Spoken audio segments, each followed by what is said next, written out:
எல்லாருக்கும் வணக்கம். இப்போ நம்ம கிரேட் ஸ்லாப் லெவலில் பிளேட் காம்பேக்டர் யூஸ் பண்ணி காம்பாக்ஷன் பண்ணிட்டு இருக்கோம்.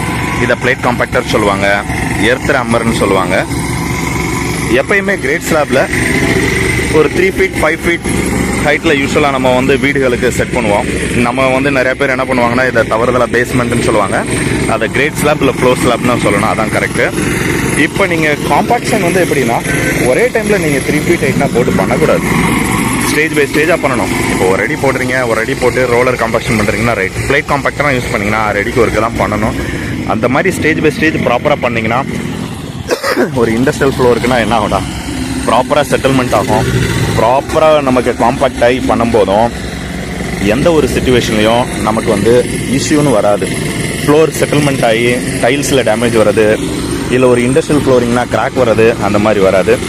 அதே நேரத்தில் இண்டஸ்ட்ரியல் பில்டிங்னா ப்ராப்பராக ரெயின்ஃபோர்ஸ்மெண்ட்டு, அதாவது கம்பி கட்டி காங்கிரீட் போட்டாங்கன்னா உங்களுக்கு எப்பயுமே தொந்தரவு வராது.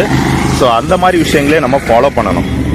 ஆமாம், ஃபவுண்டேஷன் லெவலில் நீங்கள் ப்ராப்பர் காம்பாக்ஷன் இல்லைன்னா பில்டிங் செட்டில்மெண்ட் ஆகும். அதாவது நம்ம என்ன பண்ணுவோம்னா, பைலிங் பண்ணுவோம் சில இடங்களில் ஃபவுண்டேஷனோட டெப்த்தை இன்க்ரீஸ் பண்ணுவோம் ராக் ஸ்டேட்டை அட்டைன் பண்ணுறதுக்கு, இல்லை அதுக்கேற்ற மாதிரி நம்ம ஃபுட்டிங் டிசைன் பண்ணுவோம் காங்க்ரீட்டில்.